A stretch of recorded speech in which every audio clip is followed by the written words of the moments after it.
Yep. Okay, today we'll be hearing from the Public Safety Division. Includes 9 departments. We'll be starting with the Fire District on page 244. Turn it over to Rusty.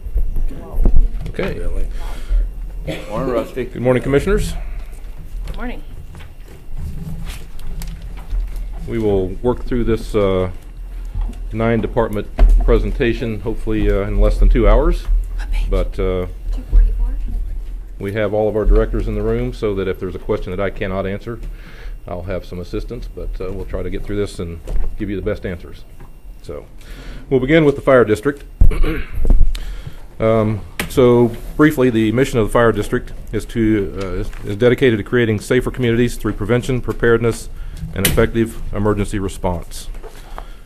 They have KPIs that they strive to meet related to response times both for fire and medical, and containing fires to the room of origin at least 90% of the time. So as they train and as they prepare for the jobs that they do, they strive to meet those KPIs. Let me get the PowerPoint going here. Okay. So for 2020, the Fire District's request for funding in property tax funds, the Fire District's budget. The Fire District supports administration, fleet maintenance. They have 2 mechanics who maintain their fleet in cooperation with and down at the facility on Stillwell. Fire prevention includes fire education, plan review, code enforcement, fire investigation services with emphasis on reducing the number and severity of fires within the Fire District. Fire training to keep staff trained to the latest industry standards, and also to provide training to businesses across the county on fire prevention and fire mitigation. And then finally, operations, which is the bulk of their personnel, boots on the ground in the stations that respond, first response for medical and fire suppression. So for 2020, the Fire District's request, unadjusted request, is $18,358,379, which represents, again, unadjusted, about a 10% decrease over last year. Part of that decrease includes the interfund transfer in 2019 of $1.7 million for Fire Station 31 construction, which we're still working on. Otherwise, it's generally a fairly flat budget at this point. So the Fire District has 2 decision packages for your consideration, or at least for your review. The first one is related to radio purchase. The Fire District is slated in 2019, this year, to be part of the radio replacement that's occurring. RFP has already been pushed out, and I believe we selected a vendor. So we will be buying some radios this year for several departments, including the Fire District. However, to ensure that our Fire District employees have the dual band capability in their radios, that include both 700 and 800 megahertz, but also through the dual band have the UHF, VHF short range capabilities. The cost was a little more than initially planned for. So this decision package is asking for $270,000 so that after the first of the year, early 2020, this year they will strategically replace operations radios, and the chief has already made plans for this. It will take them some time to get those radios traded out this year, and then after the first of the year, they will make the purchase of the rest of their radios with this $270,000 decision package, so that all of their portables and mobiles will be dual band capable.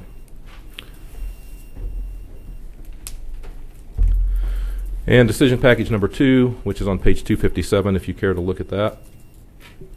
The current inventory of self-contained breathing apparatus are about a decade old, according to NFPA standards. They probably should be in replacement cycle, which is what we're planning for. Before Chief Leak left, he had gotten with finance, and we had forecast purchasing these devices in 2020. So we had this forecast in the budget, at least in late 2017, early 2018. We were forecasting this purchase. So this decision package is requesting $558,600 to replace SCBA tanks. Is that correct, Chief? The harnesses, Everything but the tank, I'm sorry. Our tanks are still good, as I understand, for about 3 or 4 years. About 5 years life left on those, but they need to replace the other portion. So this will be a split purchase. In about 5 years, we'll need to replace some of the tanks, but this replaces all the other pieces to that apparatus for our firefighters. How many is this? Do we buy? How many are we replacing, Chief? It says 98 in the book. 98 units, 98. Okay. Okay. which is close to 100.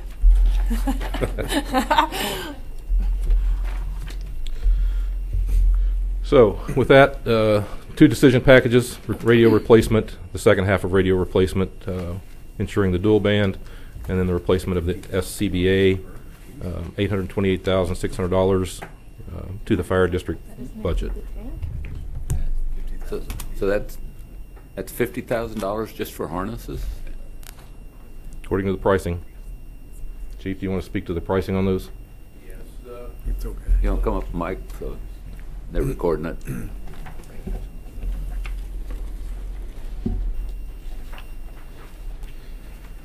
Good morning, Commissioners. Doug Williams, Fire Chief. The SCBA harness, mask, everything, the breathing apparatus, everything is what we're looking at replacing, everything but the tank.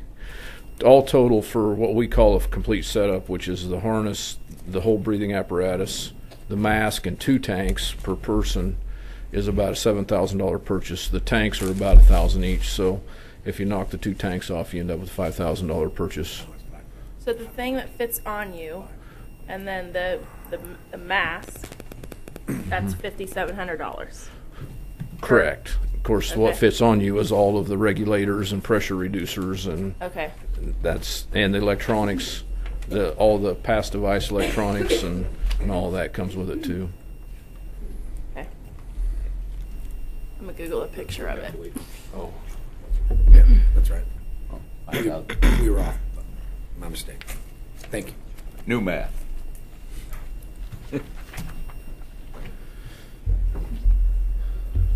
Okay, so that Place some batteries in my car. that completes the fire department. Any other questions regarding the fire district Any budget? questions on fire district? Nope, now that we can do math, well, we're better off. I have one question, actually. That's true. I have one question. I'm sorry.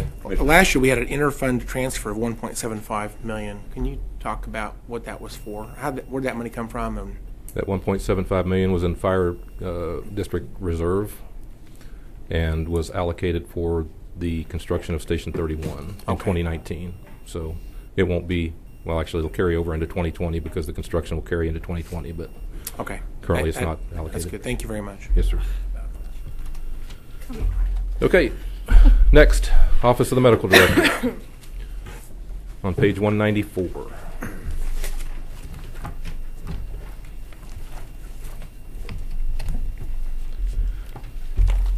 So the Office of the Medical Director, the mission is to provide state-of-the-art medical direction and clinical oversight to all pre-hospital providers within the EMS system. OMD provides physician-led, patient-centered, and team-based oversight of all aspects of pre-hospital care. Currently, agencies within Sedgwick County who are provided oversight and direction by our medical director include EMS, County Fire, Emergency Communications in the Sedgwick County Sheriff's Office, Wichita PD, Wichita Fire, Airport Safety, which is both a law enforcement and fire service, Derby Fire, Clearwater, and Mount Hope. For 2020, the budget request is in property tax funds.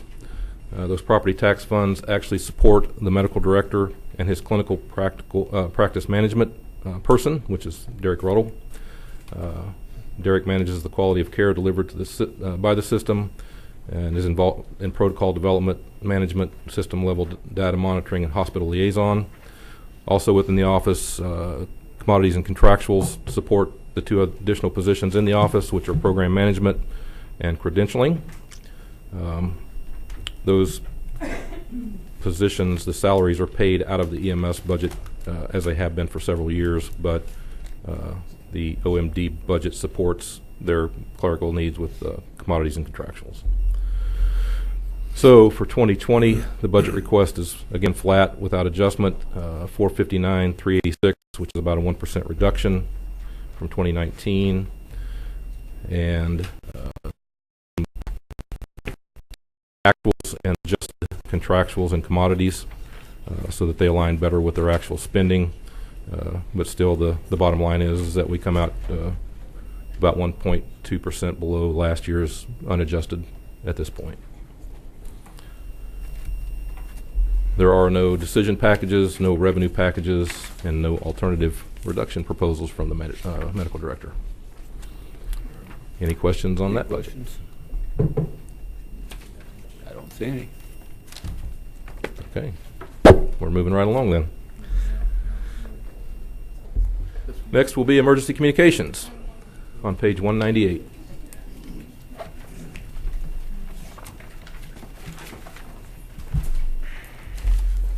Emergency communications. The mission is to provide the people of Sedgwick County the vital communications linked to emergency services, personnel, and equipment by asking the right questions in order to send the right people to the right place in the right amount of time safely. So we want to make sure we get the right resources, we get them there in a timely manner, and that both the public and our first responders are kept safe by hopefully providing best information that we have available through communication with our citizens who are calling in. Emergency Communications Administration provides support to all operations, provides upper level management of the department's personnel, resources, operations, and budget. We have a call center. We have a radio maintenance shop that's under Alora's purview as well. And then the emergency telephone service, which is funded through the 911 fees that are collected at the state level and trickled down to us. So for the 2020 budget request in property tax funds, Emergency Communications Administration, they perform over, they involve quality improvement, where they reviewed over 10,700 events to ensure performance standards were met, and they fulfilled nearly 2,400 open records requests. The Emergency Communications Center answered 760,000 calls and processed 1.2 million radio transmissions in 2018. And the radio shop completed 275 vehicle equipment installs, which was an increase over 2017, significant.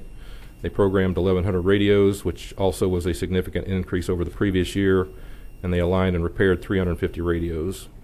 Essentially, they support not just Sedgwick County, but they support other agencies, including Wichita, with some of the radio system repair, and some of the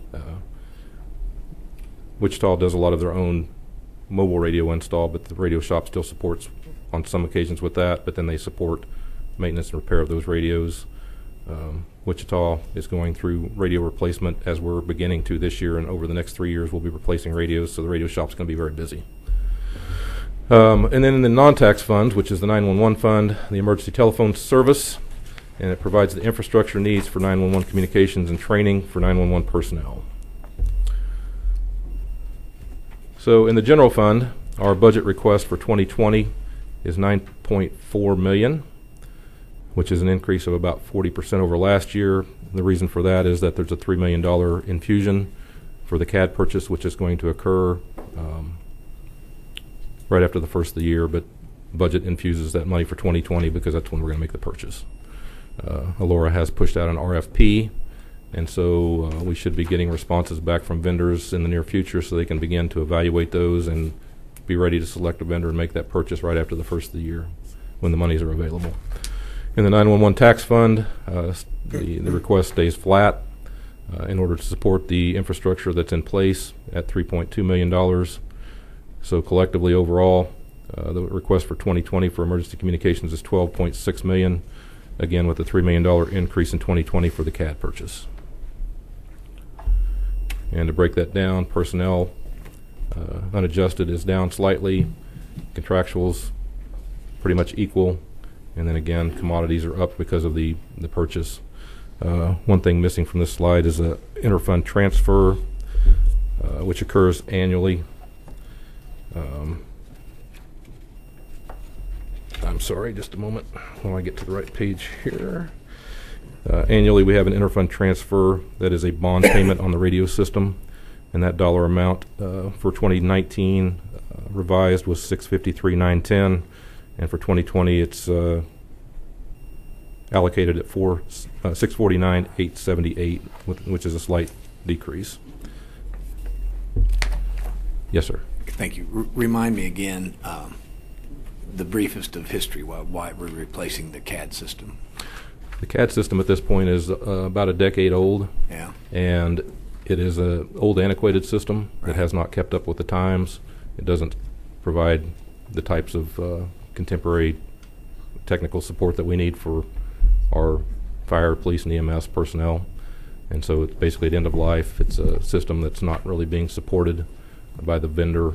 They have a newer product that's coming out, so it's time to replace it. That was one component. There was actually two to that. First of all, it was an old system, and secondly, Elora and the sheriff wanted an integrated records management system and a jail management system all rolled into one of this. So between efficiency and just the aging of the old system, that's when we started moving toward that.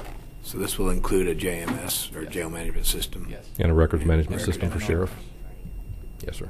And not to get too much in the weeds, but we tried to do this with a joint with the city, and for some reason the city wanted to go their own way or something. Yes, sir. They And if were in process and decided to stay the course with their research and their product. But the sheriff has committed to integrating with Elora and the CAD system. So she and the sheriff have been working very closely on this project. Through an RFI, they reviewed several products last year, so they had an idea of what was out there. And then the RFP will bring in probably a lot of those same vendors. Don't know if it'll bring in any new ones, but then they'll have an opportunity to reevaluate and determine the best product that will serve all three needs: CAD, sheriff records management, and jail management. That include like property and the property management stuff in the for the sheriff? Yeah, physical evidence. Evidence. Yes, sir. So, and then we can move on. But and if the city police wants to integrate into this system, then the city's gonna have to pay for the integration. Is that what I They're recall? they're going to interface with CAD, Interface. and according to the police chief, the vendor that they went with for an RMS has indicated that they will interface with whatever CAD product we purchase at no cost to the city, no cost to us. If they want to interface their RMS with the sheriff's JMS, then it would be something that either they would have to pay for or work out a deal with their vendor on whatever pricing that vendor would charge them to do so. And right now there's not been any real discussions about them interfacing their RMS with our JMS so that those arrest reports and stuff would be seamless. I mean, that would be ideal if when their officers filled out an electronic arrest report that it automatically integrated with the sheriff's JMS as opposed to jailers having to retype the information, but there have been no real discussions about that yet. But that would require the vendor to build that interface or whatever you want to call it. So, Thank you for refreshing my memory. yes, sir. So JMS is jail management system. Yes, ma'am. RMS is records management system. Yes, ma'am. CAD is what? Computer-aided dispatching. Aided dispatch, and then RIF. The RIF, that's a request for information. Okay. RFI, yeah, RFI, I'm sorry. RFI. Request for information. Okay, If I said that's- RIF, I Apparent. apologize. Okay. My acronyms sometimes get switched. Okay, yeah, it's fine. I do the same thing. Yeah. So the RFI is, we issue a request for information to get vendors to provide us with what products they offer and what services they offer. And then when we go out for a formal request for proposal, then we're looking for them to tell us what they'll provide to us and at what cost, where we potentially will make a purchase at that point. So now the city and the county, we don't have the same system? Is that what I'm understanding? Correct. They do their own purchasing separate from us. And Okay. never have. But our dispatches to with City of Wichita. Our dispatcher covers all agencies in Sedgwick County, fire, EMS, and police. It's a single dispatch. Yeah. You wanna- Center. We went through this Wonder why very they're not. very same discussion about 15 years ago when we replaced the CAD system last time. We talked about integration, and it fell apart at that time too. So this is second phase of the same story. Huh. Okay. Before we go on, with this RMS that we're buying, is that interface with our CAD so that what I was talking about yesterday with Commissioner Howell a little bit was if we have dispatches going over and over again to homes that have domestic abuse problems where that there might be children involved in it, can our new RMS tell the CAD so that we can send out a signal to let the responding officers know that there was a problem there? So the intent of this purchase is that the records management system and the CAD product will come from the same vendor, and they should be integrated, seamless integration. Laura, do you want to speak to the specifics of how the two might communicate in regard to the chairman's question? Laura's the subject matter expert, so she'll give you the best answer. I don't know about that. But. Morning, Commissioners.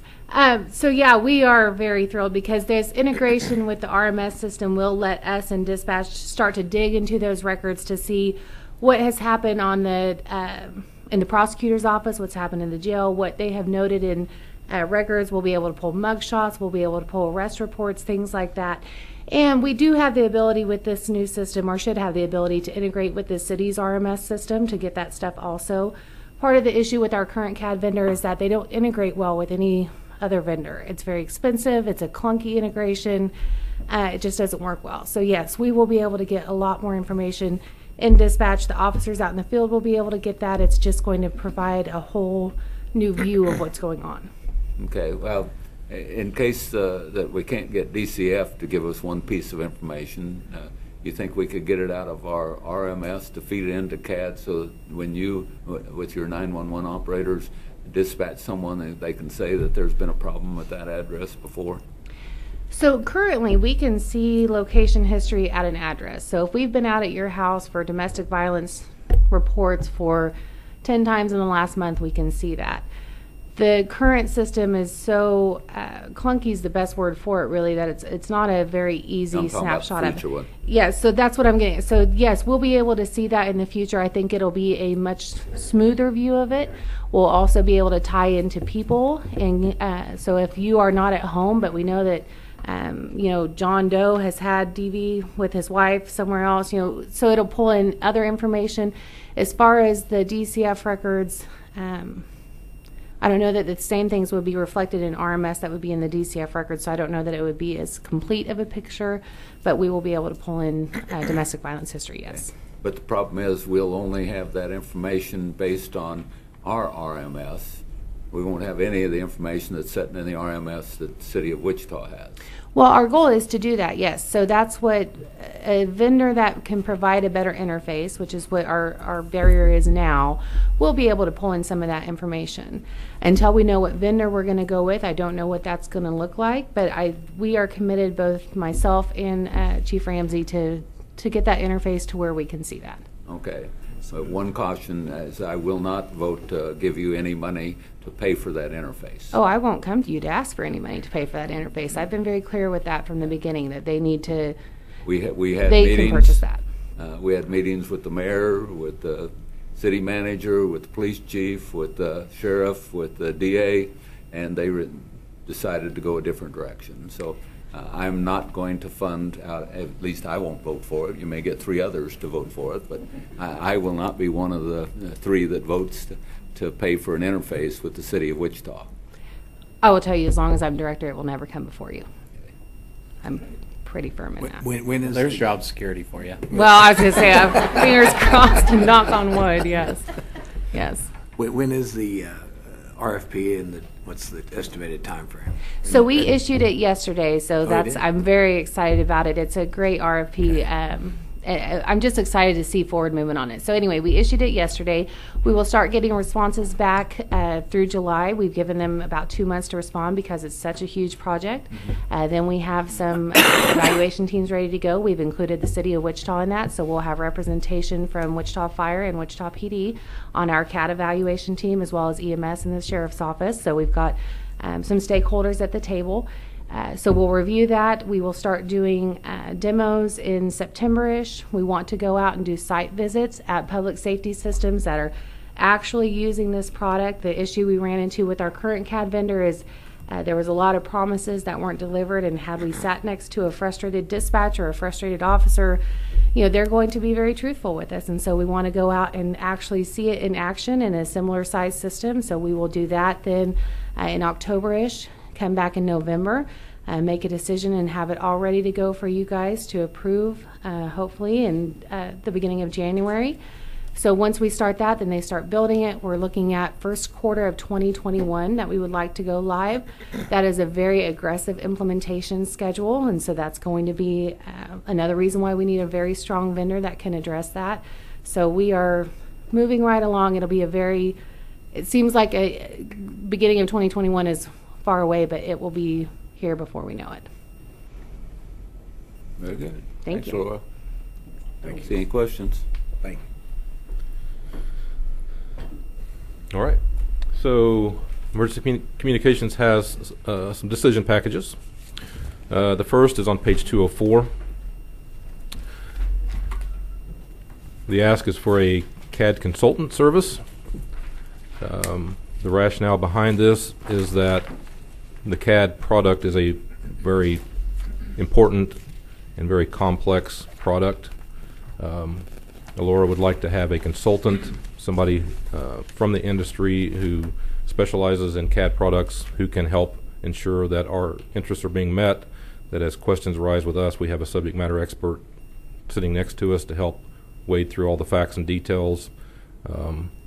We learned from a recent RFP that in something complex like that, whenever a vendor comes in, they can throw out suggestions and offers that can be very confusing. And if you've got a consultant who is astute in that area, they can help sort out what's real and what's not. So it would be very helpful, in addition to our IT having project managers to help with the technical side of this. It would be beneficial to her to have a CAD consultant to help wade through all the facts and details and make sure that the product that we think we're buying is the product that we're buying. She estimated a cost at $200,000. We don't know that that will be the actual cost, maybe lower, but she is issuing an RFP to get quotes back from vendors to see what the actual cost will be here in the next couple of 3 months. So there's a market, there's SMEs, subject matter experts running around in this market? There are. There are? Yes. Okay. Why aren't they working for one of those companies? I'm sure that they Make probably more money pass than in and out SME. of, they have in the past, and they pass in and out of those companies, I'm sure. Okay. So, What do you expect that to look like? Is that somebody to come in at, like, say, the first 6 months? You know, how long do you expect that to? I would suspect it would probably be through implementation, so 18 months minimum, but Okay. So, thank you.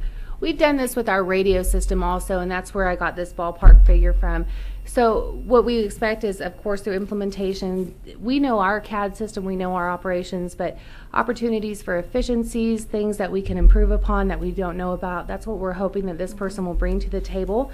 So as we evaluate these RFPs, we'd like that person next to us as we start building it and making system decisions, as Rusty said, to help us make decisions that are in our best interest.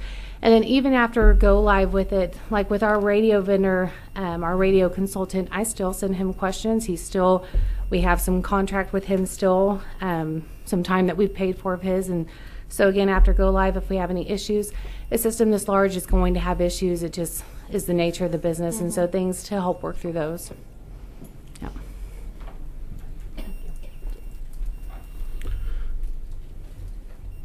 and this potentially can be paid out of the 911 fee monies. So this is one of the things that statutorily can be paid from those fees. Decision package 2, part-time 911 positions. The rationale is in order to help strive toward that 90% of emergency calls answered within 10 seconds. The retention rate at 911 has improved over the last couple of years. However, turnover still occurs based on the type of work that they do, the number of hours that they work, and in some instances, the level of pay that they receive. People come in, they stay for a short period of time, and they leave. What we know is that some of those folks who leave for other jobs are willing to come back on a part-time basis. They're trained, they're knowledgeable, and they're skilled, but they don't want to do this as a permanent job, but they will come back and work part-time and employ those skills to our advantage. Alora is able to hire part-times to come in and fill gaps where people call in sick or need vacation, so that we don't run short. And so she's requesting for the authorization for 6 part-time employees, unbenefited, 4 part-time call takers, and 2 part-time dispatchers, again, to fill gaps and holes in staffing, to ensure that we have somebody there answering the phone when we need them, and that we have people out there who have been trained and can do the job, who will do it on a part-time basis but not on a full-time basis. The estimated cost on those part-time positions collectively would be $106,440 for a year. And again, these are unbenefited, so there's no benefits or retirement costs associated with this. Last year we added 6 positions. Are we able to fill those 6 positions, or are you still Currently we have 8 or 9 vacancies, and they have hired persons to fill each one of those vacancies that are going to be going through training. But we have not been 100% full, and we haven't been able to realize we're in May now, so we haven't had a year's worth of time with those positions filled to be able to determine fully what impact they're going to have on call volume, on the amount of time we get calls answered. So we're still gathering that data, but she continues to have, again, gaps in staffing, even as she hires them. As people get trained and come on, some leave before the training's finished, and as she gets positions filled, somebody will leave who's been here for a year or less, and so there's continual gaps. So yes, we did ask 6 positions last year, but we have not realized the value of those yet. I guess my question is, it just a function of our staffing tables and how we do things at HR that we couldn't hire the people based? We've got open positions that we can't hire them part-time. I don't understand why we got to add additional positions if we've got open positions right now that we're not filling. Why can't we just hire part-time people to fill those open positions? You want to speak to that? Alora and I have talked, and I believe there was 2. I'm back over here now. Sorry. There were one full-time position that you traded for. Don't go up to Mike. Yeah, Sheena, you want to go to the mic? We recently took a full-time position and divided it into 2 part-time positions, but for staffing table purposes, you have to designate them as part-times. But go ahead. Yeah, and so Alora and I have worked through that too, on a current position that we have, to break that into 2 part-time positions to help her with some of her needs. Okay, well, I'm not objecting to adding more positions if we're needed in 911. It's just I want to give Alora the flexibility to do what she needs to do in order to manage her department. And if it means that we've got open positions and she wants to hire somebody part-time, why can't we just hire those positions part-time? My goal, though, is even when we get those 6 positions filled that you guys granted us for this year, I would like to still have part-time positions available, because even when fully staffed, vacations, sick leave, things like that, every time one of those issues or one of those somebody calls in sick, we have to fill a position, and so we have to hire overtime to do it. 40 hours a week at 911 is tough. When you start adding overtime onto it, it creates burnout. These are some of our issues that we have, the cyclical burnout. People leave, things like that. So if we had part-time people to fill in some of those gaps, to help with those, with sick leave, with vacation, things like that, it would help with my retention, I believe. And so that's why even with those 6 positions, I'd rather save those and fill them with full-time staff and then have additional part-time positions to fill. But That if you makes had sense. somebody that just wanted to work part-time, you would go Yes. ahead and hire them. Right. So, and the thing is these are people that have already gone through our academy. We've invested that money to train them. For example, I have one that's coming back now part-time that she left to be a police officer. That was her dream, but she, has 3 days off a week, and Mrs. Dispatch says she's coming back. So I'd like to utilize these people that have had that training, that we've made that investment in, and use them to our benefit. But will our system let you hire that person today? I have some temporary positions that have been approved through HR today, and they're temporary through the end of the year, hoping that then in 2020 we have permanent full-time positions. But as Sheena said, I traded in one full-time position for 2 part-time positions to allow that to happen at this point. I just don't want our system to be a barrier for you to be able to manage your department. I think we'll get to where you want to be. To me, it makes sense on her staffing table to have a certain number of FTEs, and God willing, she could keep them full, and then maybe we wouldn't need the part-time. But if not, it makes sense to have some part-time positions on her staffing table to give her the flexibility that you're wanting to give her. That makes perfect sense. And I think if we move this decision package forward, I think it gets us to where we all want to be, and gives her maximum flexibility to operate. Okay. All right, thanks. Well, and I just want to point out, it's not for lack of recruiting. I saw you guys out at Nomar this weekend, and I went up to the table, and those girls were talking it up, man. They were hustling. Yeah. Commissioner O'Donnell has a question too. Thank you. So with the new 911 legislation that passed this year in Topeka, what is the impact that we're going to see over the next, what do we have projections, 5 years? What are our projections? The impact of that legislation is it will increase the revenue to the 911 fund in Sedgwick County by about $300,000. But we're also seeing other decreasing funds too, right? Coming in. I mean, that was increased because there were decreases. Is that correct? It was increased in order to support the new technology, the phone system technology, both at the state level and at the local level, to support the system. Right. But wasn't there a decrease in like our reserves? We were dipping into Yes. them more. Yes. And So is annually, that because of home phones? There's less home phones, so less fees. the revenue coming in to the state that trickles down to Sedgwick County, or that is allocated to Sedgwick County, was not adequate to cover the annual cost of maintaining the system in Sedgwick County. We were subsidizing that somewhere in the area of plus or minus $200,000 annually. Right. And so our fund balance, while the fund balance at that rate would last for about another 7 years, we were subsidizing in order not to let that fund balance drain completely. What this will do is fill that $200,000 a year deficit and keep that current reserve level pretty steady over the next several years. Right. As long as but we're still probably going to see cost increases in coming years. So at some point it will begin to turn the other way, and we assume that the state will approach the legislature again in the next 5 or 10 years and ask for another increase. Just like they did Yes, sir. 10 years ago.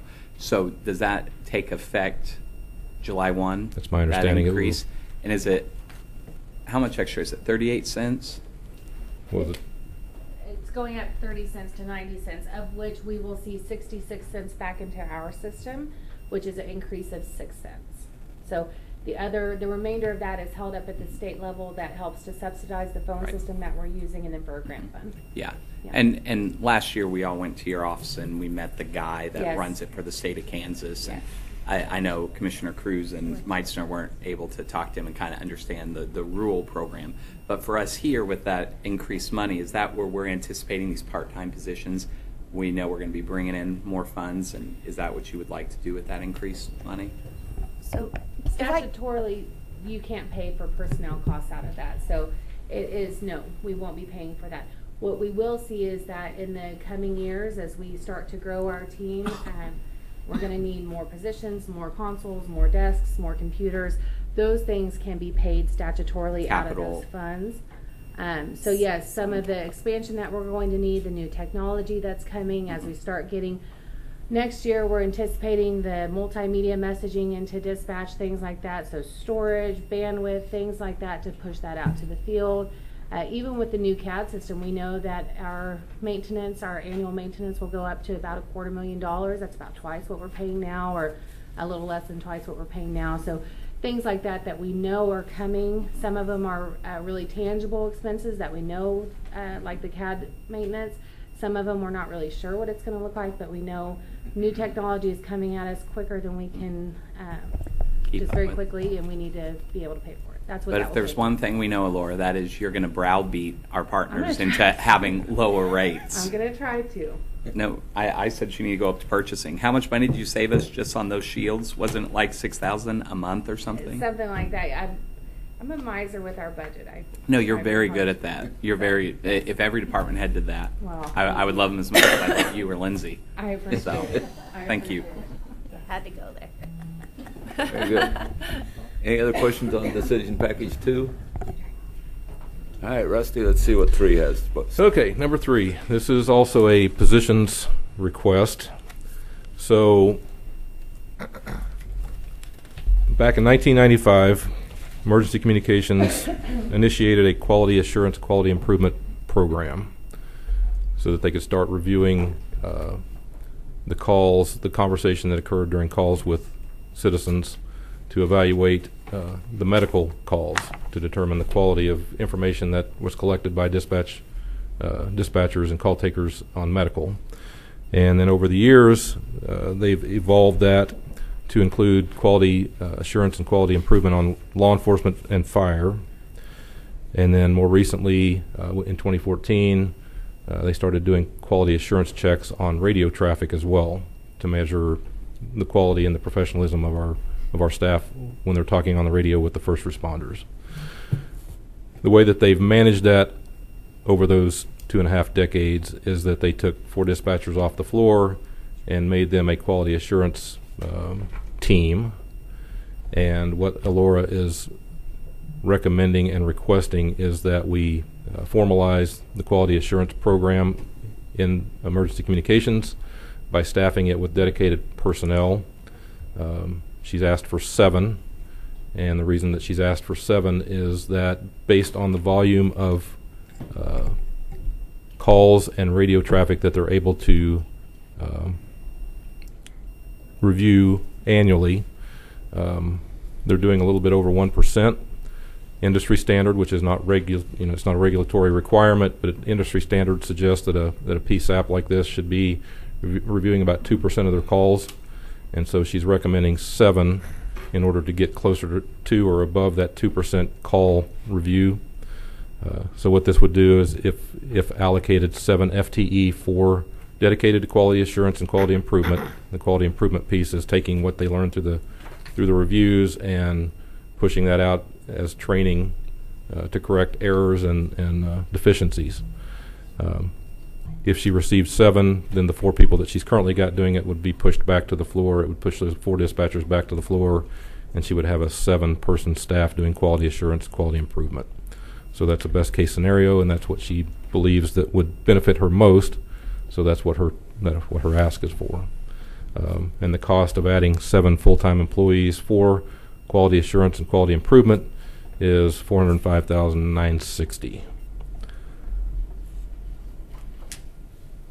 So what that comes down to is they have the program in place. They're using existing personnel to run it. She's simply suggesting that she would like to make it formal and staff it with dedicated personnel. And again, that's something to consider. So those 4 people that are doing it now would then go back and fill those unfilled positions? Is that essentially? Yeah, you would add 7 bodies to do quality assurance, and so you would have the 4 existing that would return to the dispatch floor to do the dispatching work.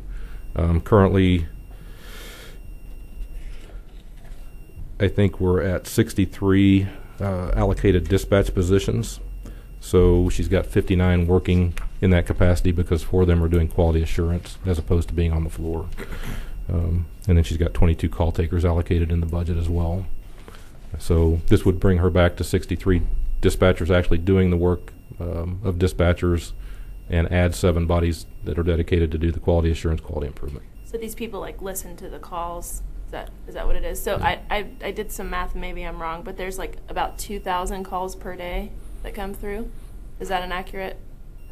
No, it's typically around 1,000, a little over 1,200. That 2,000 or that 700,000 number includes administrative calls from field personnel. Everything that requires us to do work is what's counted in those numbers, but not every one of those is a call that's reviewed or dispatched. Okay. It's muddy. And then I was going to ask this earlier. What's the difference between the 760,000 calls that are processed and then the 7.2 million radio transmissions? So those are the radio transmissions. Can you explain that for me real fast? Yeah, sorry. No, you're fine. Yeah, so we get work calls to us in 2 ways. So we have work that comes in on the 911 system and then work over the radio. So if you're an officer out there and you're calling in a traffic stop, you're calling in, you're out on a call, you're asking me to call hospitals to look for this person, to call, to give you a case number, things like that. That's all work being done over that radio system and those radio transmissions. So every radio transmission that comes in is something that we have to answer to. So when I look at our workload, I look at both of those because our dispatchers are both taking calls and dispatching, and it's just a more complete picture of what they're doing. Okay. That makes sense. That's a lot of calls. Rusty or Laura, is this a part of our transition to what we've been trying to do with the big meeting on the triage when you suggested? So yes, quality assurance, when Dr. Gallagher was in a couple of weeks ago and talked about the call reduction project that he did with Wichita Fire and County Fire, he talked about the fact that at the beginning of that they had to ensure the integrity of the information that dispatchers received and provided related to medical calls. Right. And so ensuring that the dispatchers are following the proper interrogation protocols when talking to a citizen to gather information in order to be able to properly dispatch a medical call, or for that sake, a fire or a police call. What the quality assurance is doing is reviewing to make sure the dispatchers are being consistent and sticking to the script that they're supposed to, so that there's integrity in the information that's being utilized to make decisions. Okay, so when we saw the from the few weeks ago when Dr. Gallagher talked, so when that drastically dropped, remember the what do I call them, low acuity calls? Was that because of the 4 people you've talked about that are helping triage that are In a periphery sense. So what, as Rusty said, when we're saying yes, we are categorizing these as low acuity calls, part of what that QI team does is to make sure that we're not throwing in heart attacks and low acuity calls. Correct. I mean, they make sure that we are coding calls accurately, that we're providing good information. If we're providing CPR instructions, that we're doing it right. A host of things that we need to do to make sure the system works well. That's what they help to audit. And then their big piece of that also is training. And so once they've audited that information, they don't just leave it alone. They go out and provide training. We identify systemic issues that need to be addressed. It's just a good tap into what our system is doing at the 911 level to see how we can continue to improve and maintain a standard. okay? Yeah, Doctor, you want to add anything?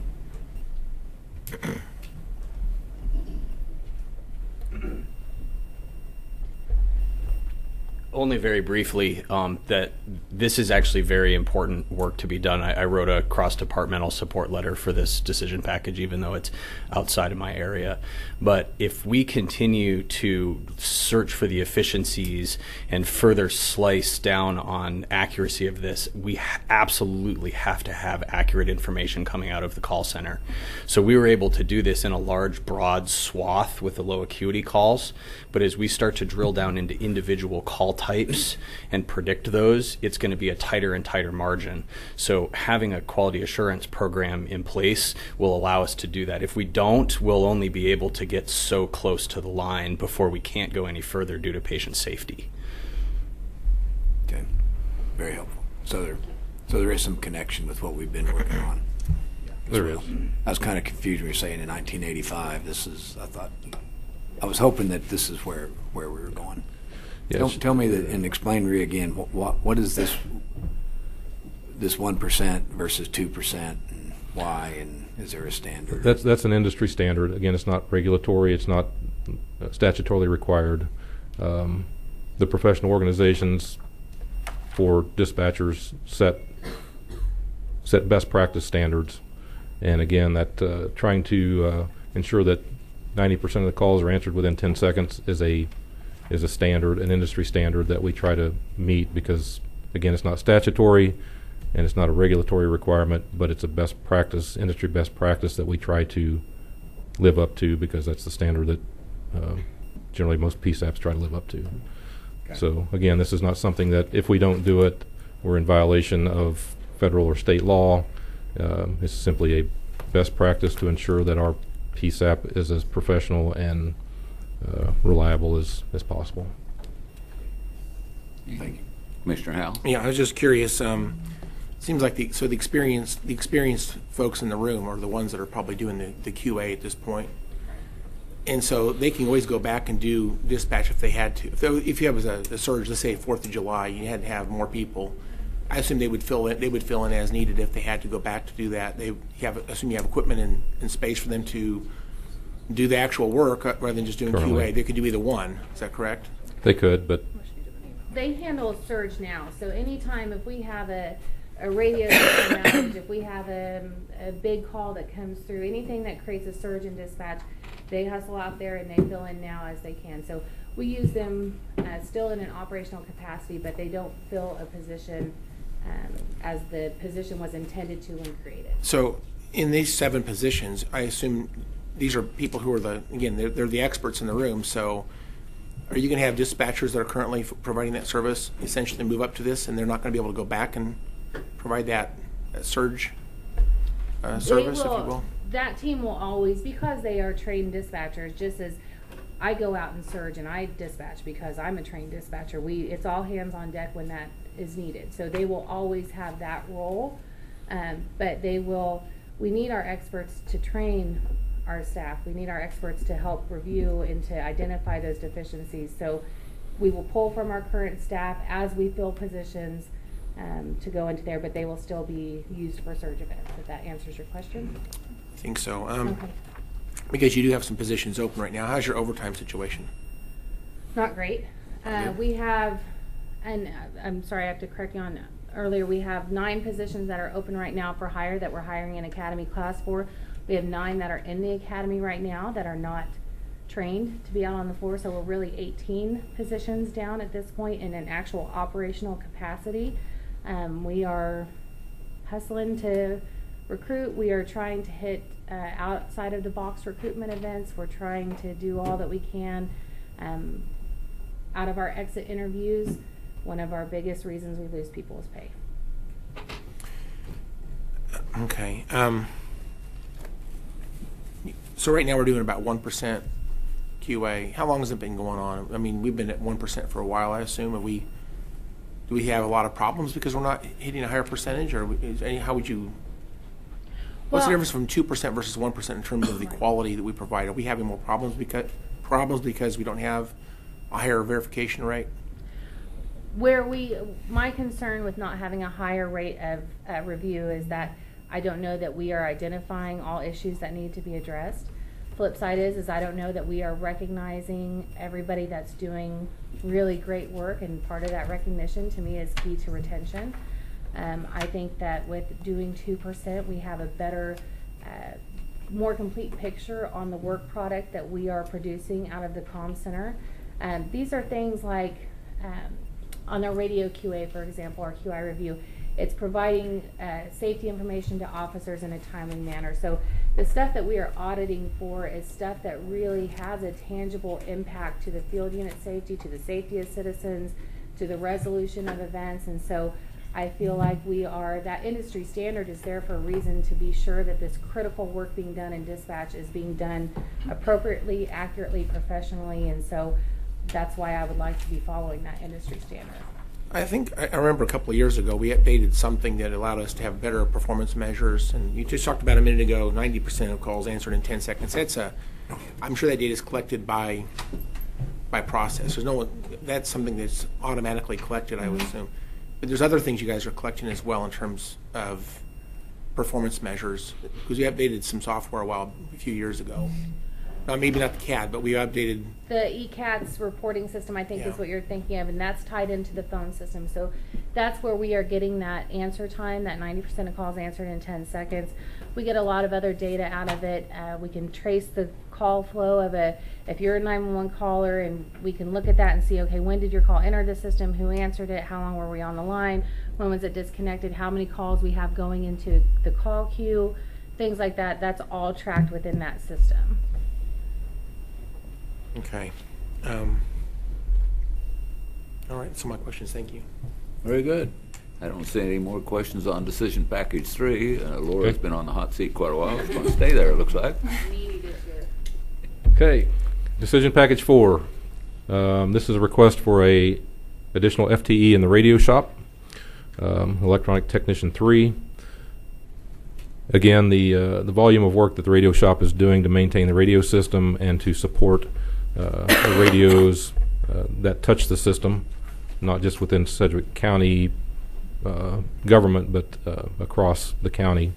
The volume of work has increased, and in addition, we have the outdoor warning system in emergency management that is a radio-based digital, at this point it's a digital radio signal system that operates, is computerized, and this electronic technician, in addition to supporting Alora's radio system and the radios that touch it, would also assist emergency management with maintenance and upkeep on those 150 sirens that we have spread across the county.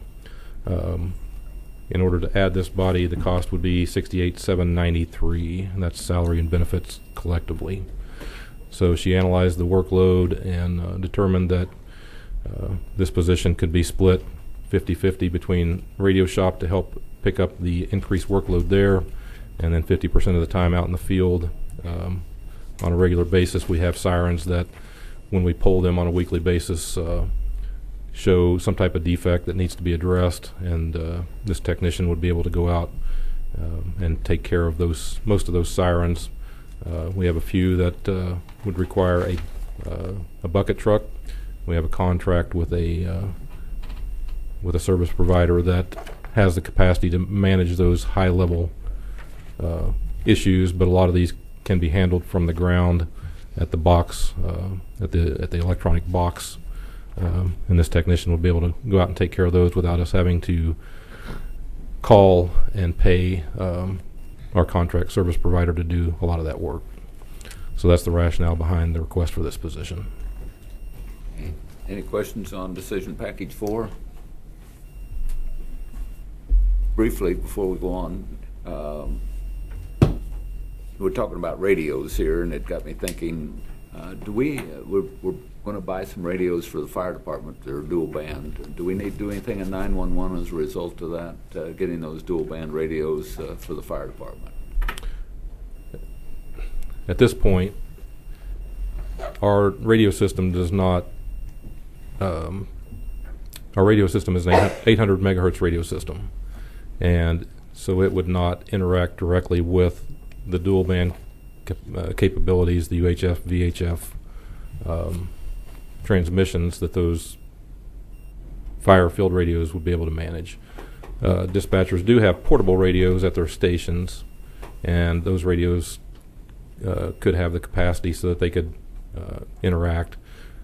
However, with the dual bands, if you follow Wichita Fire's intent, they would set up a repeater system on their fire scene when they're using dual band, and if we're on site with them, then theoretically that signal would be converted and potentially available to our dispatchers in best circumstances. But generally speaking, the dual band with the UHF VHF is a fire ground. The intent is to be used on a fire ground where the 800 signal is not working because of the density of the building that they're in or something like that. So to answer your question, right now there's no intent to upgrade the county's radio system to align with that dual band. unless you have something else you want to add. No, right now, as you said, it's for that fire tactical channel that they use when they're out on fireground ops. We don't monitor that because we monitor our main 2 channels that the fire department operates on. So they know that, first of all, they want to tie into our 800 system because they want those channels recorded, and we have a logger for the radio system. So they will be tying into our radio system for that reason. And then any request that needs to come over to dispatch, they'll have to switch back to the main channel on the 800 system to make that request. So their battalion chiefs will be monitoring those channels as it is, and no, we won't monitor those. Okay, well, that's life and death for our firemen and women when they're in that house, and I wanted to make sure we were doing everything we needed to do. Yeah. Okay. I don't see any other questions on our decision package 4. Is that the last thing for 911? That's the last thing for 911. 4 decision packages, cumulative total 781, 193, 14 Very good. FTE. Commissioner Howell has a question, and then we're going to take a break. Yes, sir. On the summary of this, I'd like to just ask a couple questions. So that last decision 4, is there is there a cost savings by not doing a contract? It's not captured in this slide here. There's Mr. Link, the emergency management director, has been looking at evaluating the outdoor warning system. He's been trying to evaluate what the per siren cost is annually, looking back, and then building in the capability of monitoring those on an annual basis going forward, so that we know what we're paying for in repairs and what each siren is costing us, so that we can better evaluate if a siren is efficient or if it needs to be replaced based on annual maintenance costs. Some of that data was collected in a very raw form historically, but it wasn't something that you could drill down on to determine how much an individual siren was costing, or that you could drill down on to determine what the vendor had actually billed us for, other than personnel and parts. You really couldn't tell what work they did because the invoices would come in, they would be submitted for payment, and there weren't any records being kept. So he's been trying to evaluate that. So to the extent we have the answer to that question is, tentatively, based on his evaluation, he believes that the savings could be around $40,000 annually if we had an in-house person to do some of those repairs. Okay, then the next question, the part-time folks, are they limited to 1,000 hours a year? Yes. They are. I see in the summary here you have FTE shows 6, but really part-time are not really FTE, they're PTE. Can we convert that to 3.0 since they're... Yeah, that's correct. It should be 3.0 here. Yeah, you should have six halves, which would be a 3, so you're correct there. Okay, well, that's good to hear that. I have one other question. Oh yeah, on the auto aid communications, how does the surrounding fire departments how do they communicate with our 911 in terms of if they have a call and we need to respond to that? How is that communication happening? If they're within Sedgwick County, it can go through our dispatch. If they are outside Sedgwick County on a different radio system, then generally their dispatcher is going to have to call our dispatcher. Generally what will happen is, if it's Andover perhaps, they're going to tell their dispatcher that they would like a fire response from Wichita or Sedgwick County. And then Wichita or Sedgwick, they're going to call Sedgwick County 911 and say, our fire department's requesting assistance. Now we know that out in Minnehaha Township, the station out there, that there's a pager thing that's been worked out in the past. But generally speaking, if it's an out of county, if it's Newton, last week we had Newton call needing assistance with a situation where a vehicle had run into a building and they needed technical assistance shoring up that building. That's Newton calling Sedgwick County saying we need help, and then our dispatchers telling our firefighters, or a commander up there who knows somebody here makes a direct call to the chief, and then the chief notifies dispatch that they've had a request and they're sending somebody. So it gets messy if it's out of county because it's different radio systems, and communications happen formally and informally in a lot of ways. So 911 follows the county line. So if you lived just across the county line in Andover, just right across 159th Street East, and you call 911, you're going to get Butler County 911? Generally speaking, you should. Andover 911, but that's okay. All right, that's all my questions. Thank you. Very good. I don't see any other questions. Why don't we take a 5-minute break? Be back about quarter after. And we got a clock that I think is halfway accurate. You ready? I'm ready. Okay. Emergency management, page 216.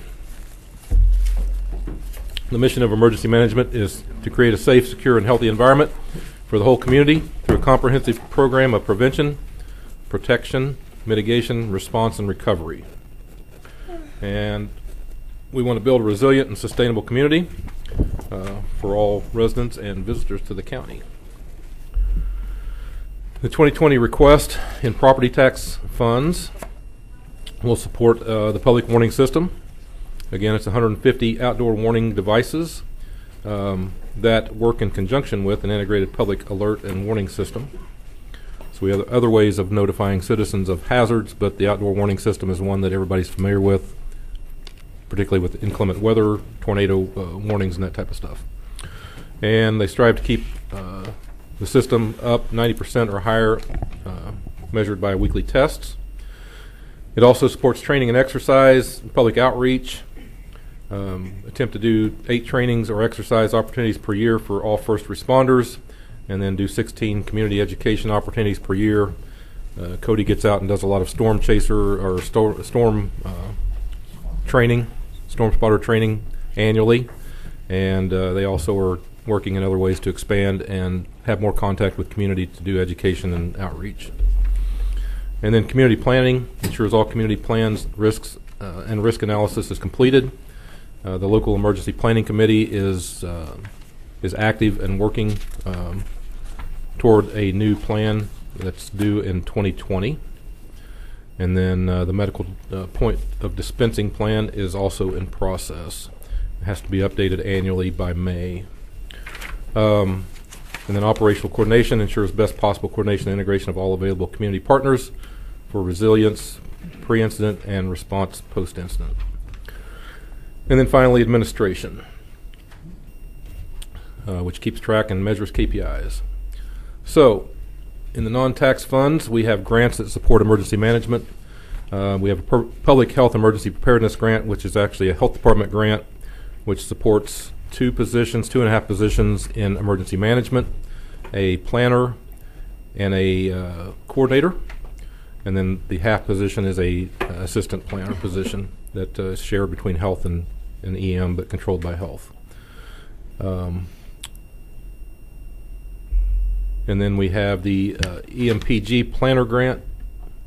The EM emergency management planner position is also paid by a grant. And then finally we have the hazardous materials grant, which those monies are made available to us to support training on hazmat issues for first responders and the public. So in the 2020 budget, we are looking at a request of $408,298, which is a reduction from last year, and that reduction comes from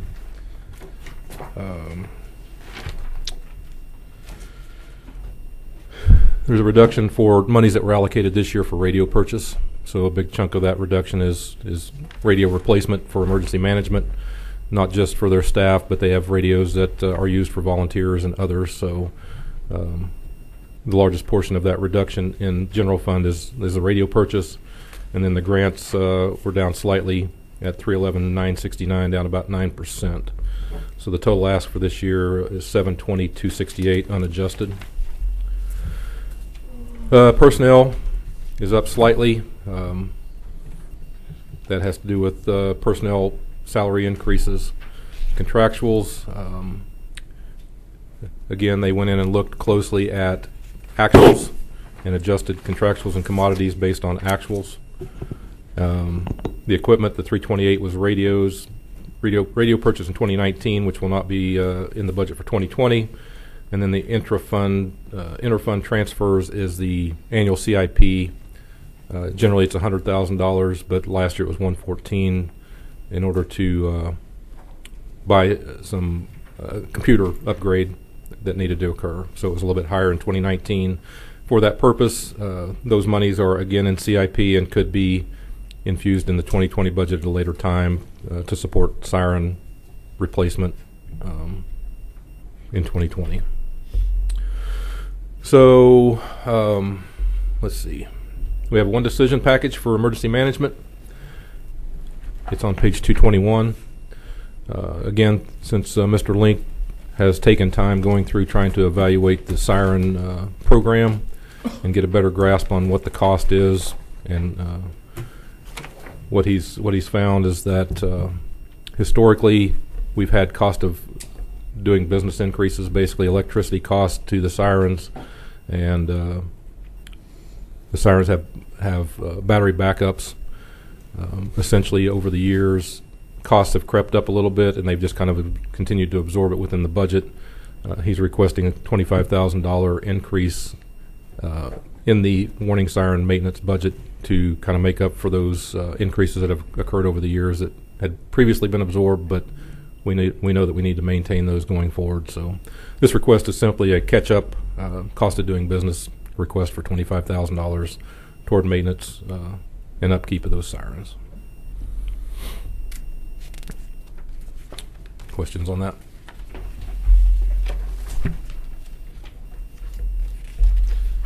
Okay, no questions. Then emergency management just has the one decision package for 25. And if there are no questions, then we will move to EMS. I see no questions. All right. Emergency medical services. EMS is committed to providing quality out-of-hospital health care. Our EMS is the exclusive provider and primary agency responsible for providing quality out-of-hospital care and transportation of persons who become acutely ill or injured or in need of of ambulance transport to a hospital using advanced life support ambulances. Serves the entire county. Clearwater and Mount Hope have or had ambulance service. Clearwater still does. On rare occasions, we supplement them if they're unavailable. Mount Hope recently disbanded their EMS, so we are covering Mount Hope and Greeley Township at this point. The call volume there is very low, less than 100 calls a year, actually probably closer to 50 or 60 calls per year. And EMS has historically supported Mount Hope fairly frequently in calls up there, so taking that on at this point is not a burden on the system. They generally strive to provide emergency service within 11 minutes 90% of the time, and they do scheduled transports whenever inter-facility transports between hospitals or nursing home to hospital. Those are generally, sometimes those are scheduled, so they work those in between the emergency calls that come in through 911. And then they provide standby at events at the arena and at Riverfest, things like that, special events. The 2020 request in property tax funds, the EMS fund, supports administration, accounts receivable, which is at this point a contracted outsourced vendor who is doing accounts receivable for us. It supports training. All of the providers have to maintain certifications and credentialing, and so there are dollars in the budget to support continuing education for their employees. It also supports the 17 posts that are situated across the county to provide primary response to specific areas. It supports operations, which include the purchase of all medical supplies, maintenance and upkeep and replacement of vehicles, and other medical equipment that's relevant to the work that they do. And then OMD support. As I spoke earlier, in the medical director's budget, there are 2 positions in his office that are and have historically been funded out of the EMS budget. So for 2020, EMS budget is unadjusted, basically flat. The request is $20.6 million. Last year, the actual revised was $21,312. And everything stayed pretty much normal. They had a $270,000 reduction based on equipment. That was an ambulance that we purchased for the West Post out at Fire Station 39. That ambulance purchase occurred in 2019 and will not be in the budget for 2020. They have no decision packages, so any questions on EMS? Any questions? One question. Commissioner Howell? By the way, I really like this document you all gave us. Very good. Well done. But one of the things Director that Monk. I remember before was I thought you guys said inside Wichita your goal time to reach a caller was like less than 11 minutes. It was 8. Is that correct? I think the 11 is the overall. That's countywide. It's countywide. So I think it's important to break that out because if you're in the corner of the county, that's a lot different if you're in the middle of Wichita. And most of our citizens are, of course, much closer to a EMS station. So I want to make sure we don't give out the wrong, idea that we're not going to be there quickly. I think, what's your average response time? Do we have that somewhere? It's probably in here somewhere. I can't find it in here. I've already looked, but the average is probably well less than 8.8, less than 9 minutes. It's around 4 to 5 minutes, I assume. It's pretty quick. We typically don't even look at averages. We look at the 90th percentile, and all Okay. of our 90th percentile are in city are below the 10-minute mark, and 8:59. And these are self-imposed times. We don't have some national standard that we're trying to drive towards. I think generally, while response times are a measure for EMS systems, it's not necessarily the best measure for patient outcomes, according to literature and studies in the past, but I'll let Dennis speak to that. So, Yeah, some of it was based upon some cardiac arrest studies that were done earlier, and some of that information has been discounted. And the reason we don't do an average, which is probably somewhere around 6 or 6.3 minutes, is because the average doesn't matter. What matters is, are you able to do this consistently and do it well? That's why we do the 90% measures and do that kind of a measure, so that we know that we're doing it consistently. That's why we move units around all the time. And I appreciate the fact that you all do that. That's really good management. But I guess from a constituent's perspective, I want to know that if I call 911 and someone's having a heart attack, they're going to get here pretty quick. And that's, I know that you can't guarantee the outcome, because it's a lot of that's up to the patient and that type of thing. But just knowing you get someone there pretty quickly is a thing that I think people care about, and I think you do a great job. And I'll just say it again. I always say this, but I think we have one of the best EMS systems in the nation. I'm very, very impressed with what we do, and I just can't say enough good things about what you do there. And I think our numbers are very impressive. And in fact, as we have that contract with Wichita, I don't know if you want to talk about that at all, but how are we doing on that with our response time with non-emergency transport numbers? Thank you for your comments. On our City of Wichita compliance, we're at 99.93% and doing that. Okay, good. That's a good number. Thank you so much. I'll stay impressed. Thank you, Chairman. Yeah. Commissioner O'Donnell? Thank you, Mr. Chair. Rusty, I think everyone knows we've been talking to Clearwater. We've had communication with them over the last 6 months or so, because they've had a little bit of turmoil with their EMS service, and the direction that the city administrator and the council are wanting to go is maybe a little bit different. But I think I had talked to Tom, and we had talked about having some money set aside in case they decide to disband their volunteer. Yeah. So we've talked about that. Currently, Clearwater made the decision to move forward and try to hire 3 full-time medics and replace their director of public safety, which would serve as a 4th body for EMS response. And it's my understanding that the state has continued with their licensure.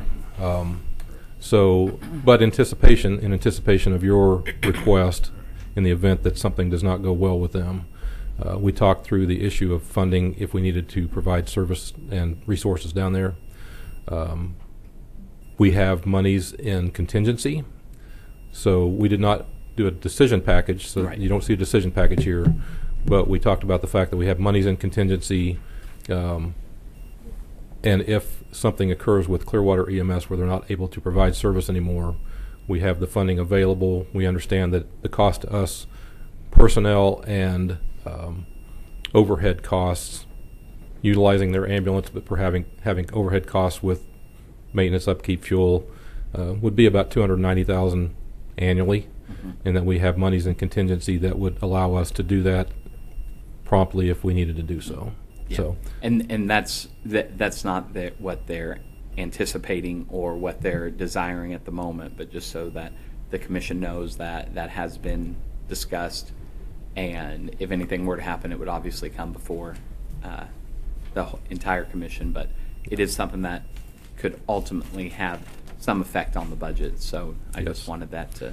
So yeah, the be discussion with discussed the discussion with finance and the budget director and management was that in the event that occurs, we have monies in contingency that we can draw upon if the commission sees fit to provide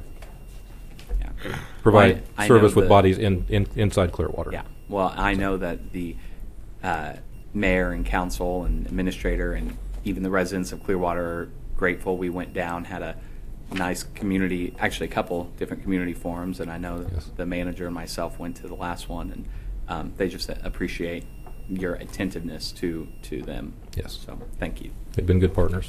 Thank you. Thank you. And not only Clearwater, we just recently picked up Mount Hope, and part of the foresight of the commission and the staff, we're looking at putting a 4-bay fire station out at Andale, so we'll probably in the future, as things expand, maybe need to put an ambulance out in that 4-bay. So that's long-term planning. We need to keep in mind what's happening in all of our small communities so that we can be able to support those communities. Yes, sir. Okay. All right. No further questions. We'll move to Regional Forensic Science Center. Okay, page 258. Thank you, Dennis. And Dave. All right, the Forensic Science Center, the mission is to provide the highest quality medical, legal, and forensic laboratory services in support of the criminal justice system in a timely manner for the citizens of Sedgwick County.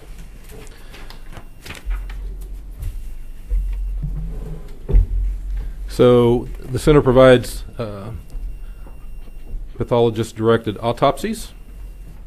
They analyze evidence associated with criminal activity, serve 47 law enforcement agencies, the fire departments, because they do arson analysis, and they serve local, state, and federal prosecutors. And the internal scientific and medical staff provide the necessary services, which include, again, the autopsy services and the criminal laboratory services. Just to give you an overview, Sedgwick County amounts to about 37% of the violent crime that occurs in the state of Kansas. Over the period of 2014 through 17, murders increased 74%, and in Sedgwick County they increased 22%, or accounted for 22% of the murders in the state, I'm sorry. Rapes increased 25%. Sedgwick County accounted for 31% of those rapes. And these have impacts on the firearms, autopsy, investigations, toxicology, and DNA aspects of the Science Center. Those crime rates going up impact the workload that they all have to manage. Local data from WPD shows that between 14 and 18, we had increases in homicide, rape, robbery. On the robbery front, between 17 and 18, there was actually a decrease in that 1-year period, but collectively over the years, it's been a 7% increase. Aggravated assaults have continued to rise, 59% increase. So total violent crimes have increased about 47% during that time frame. Why is that box grayed out? Rape in 2016. I don't know. Why did you grade that box out, Doctor? We were flat and we saw a significant jump from 16 to 17, so that was just a cue to okay. mention that. Gotcha. That was not a cue to me, but that's the official scientific explanation there. So. Got it. So the 2020 request in property tax funds for the will support the pathology division. The pathology division triaged over 3,300, nearly 3,400 death calls. They actually accepted 939 of those cases as coroner cases.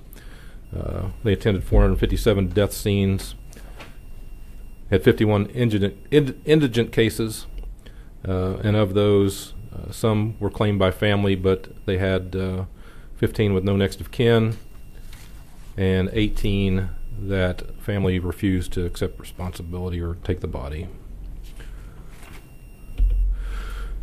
It also supports the pathology division,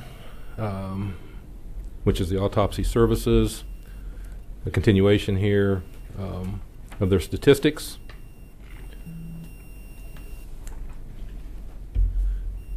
The forensic laboratory division, scientific analysis of evidence associated with criminal activity. 3,308 forensic laboratory cases were submitted. Almost 3,700 reports were issued. There are about 697 cases that are greater than 60 days old, 60 days being the preferred threshold that those cases are managed in less than 60 days would be the goal. We have 40 DNA cases that are greater than 60. 570 of those 697 are illicit drug cases. Those give the sheriff and the chief of police headaches. Those are the ones that they most often are concerned about the time frame on. Is that broken down by drug type? Those are drug ID cases. Just all illicit drugs. Just all of them? Yes, ma'am. Okay. It's where they get something, they've taken something into evidence and they need to identify what it is and verify that it is a controlled substance. 57 tox cases are greater than 60 days old and 30 firearm cases. The firearm case number to go down, sir? I'm sorry. Firearm cases. Yes, we have had some improvement in the reduction of firearm cases. We have bringing in one examiner that will be trained fully on, probably will occur within the next month, but unfortunately we did lose our other ones, so we're going to be kind of at a flat plateau right now as far as backlog of firearm cases. Okay. And then the scientists are called to testify as experts on fairly frequently, about 1,100 subpoenas to appear and testify in cases as experts. The Science Center request is basically flat with unadjusted. And then the JAG grant is not currently included in the budget. Assuming we get JAG grant this year, that number there would be some number there once we get into the year. Broken down, again, most areas are flat. So we have decision packages. The Science Center has a request for increasing a current part-time position to a full-time position. So historically, there was a point in time where the Science Center had 5 full-time medical investigators. The medical investigator is a position that supports the pathologists when they have the death cases called in, which they have almost 3,400 death cases. Those cases are called in. These investigators evaluate those cases. If they are cases that are going to be investigated by or adopted as coroner's cases, then these investigators are the ones who gather all of the pertinent information, interview witnesses, talk to doctors, go out to the scene and view the scene, gather all that information, and then brief the doctors in advance of an autopsy, or in the case that there's not going to be an autopsy, they provide all the necessary information for that determination to be made, and so that best information is in the possession of the doctor before they do the autopsy. They obviously have to file their reports in a timely manner. Those autopsies usually occur within hours or within the next day, so they have to work quickly, gather the information, and provide it. Currently, they are staffed on 24-hour shifts, so you got 4. Each one works 24 hours, and then they're off for 48 hours. You can staff like that, but if anybody takes a vacation, a holiday, or calls in sick, then somebody has to fill in. The 5th position has been a part-time that could plug in as needed. It reduced the amount of overtime before that part-time was authorized. The overtime hours were, I believe, somewhere around what were they, Doc? About 1,100. About 1,100, including the part-time, reduced the number of overtime hours being worked. Dr. Rohrig is asking that that part-time be allocated as a full-time position so that that person is working 24-hour shifts to further reduce that overtime. It's really a quality of life issue for the existing medical investigators. The amount of fatigue and the type of work that they do, adding this as a full-time to provide additional relief, is as much a quality of life issue for those employees as anything else. The cost to stand that up as a full-time employee with benefits would cost an additional $39,276 in year one. That would include providing a computer and some clothing, uniform stuff as a full-time employee, and then in year two, that amount would drop by about $2,500 to an additional $36,000 a year above what's currently allocated. How are the benefits determined? Is that the pay scale, like the grade of the position? The benefits, Lorian will speak to that. Yes, it's based on, we budget for full-time health insurance, not knowing what they'll take, and it includes employment taxes in there as well. And those taxes are based on, they have work comp for the department and based on the grade of the position.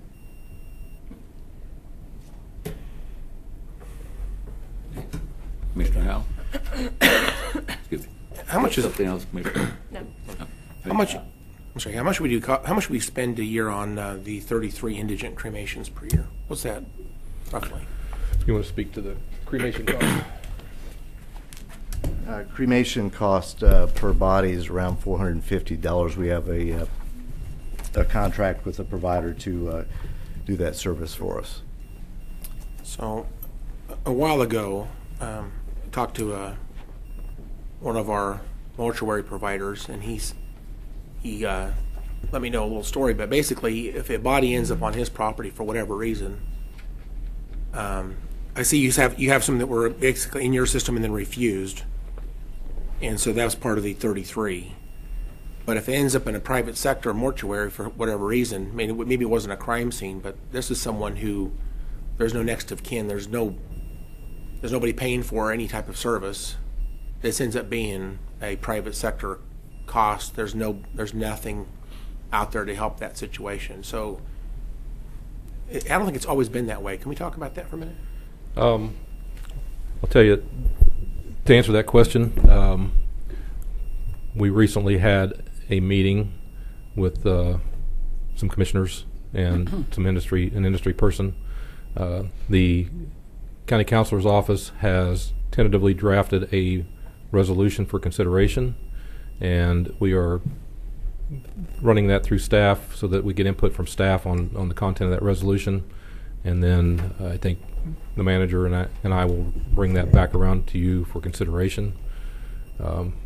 In short, the state used to provide, SRS used to provide some type of death benefit to help in those situations, and the doctor had provided statistics on what that looked like back in 2009, which was the last state fiscal year that they provided that stipend or that benefit, and it cost about it was over $300,000, I think, is what the state paid out that year in Sedgwick County for indigent cases.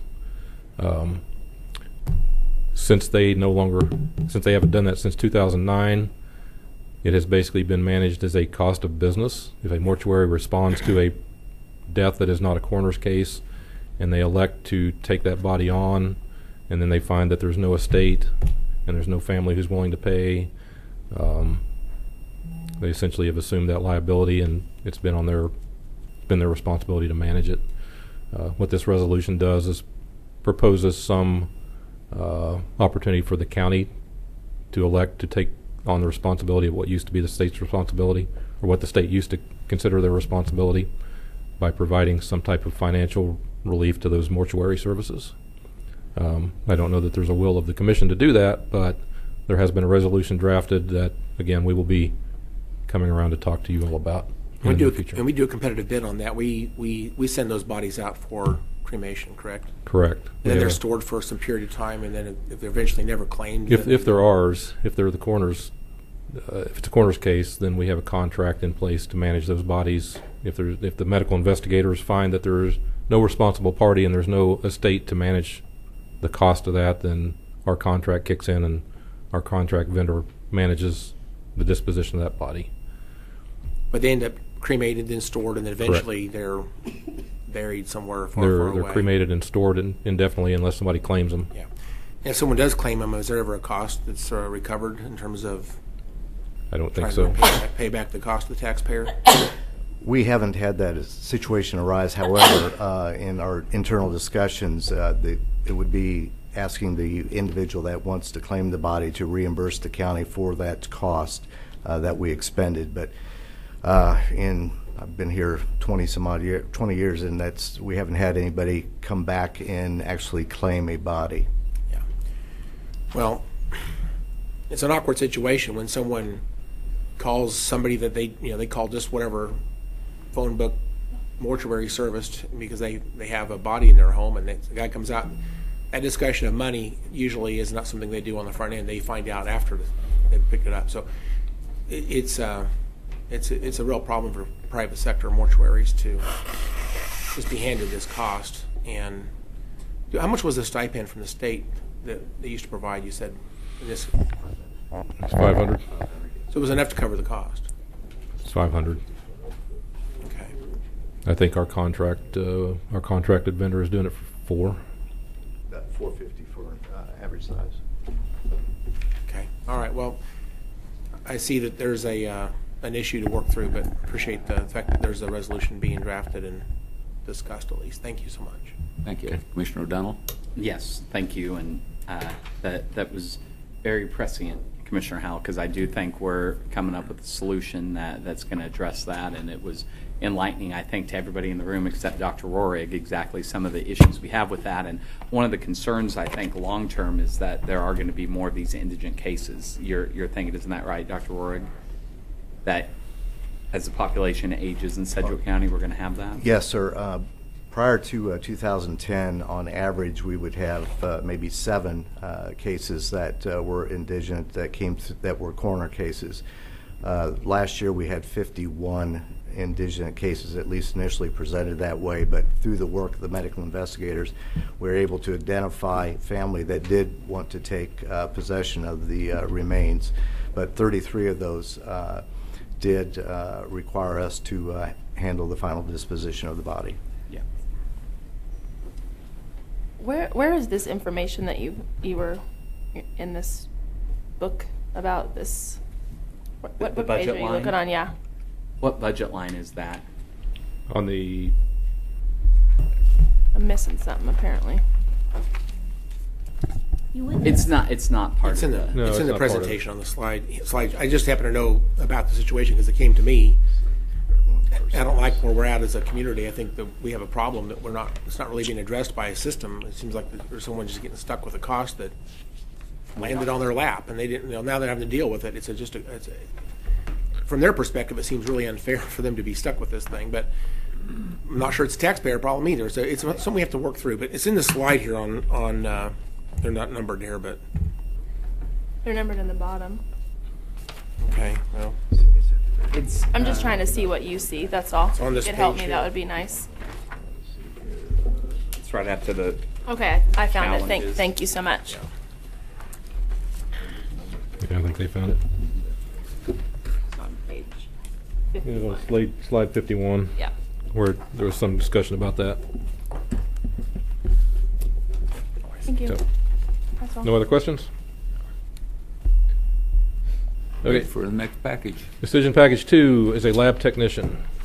The rationale for the lab technician request is that currently there's one lab technician who serves as the backup evidence custodian, logs in all postmortem sample received for autopsy, types all drug identification reports, and enters data into case management systems.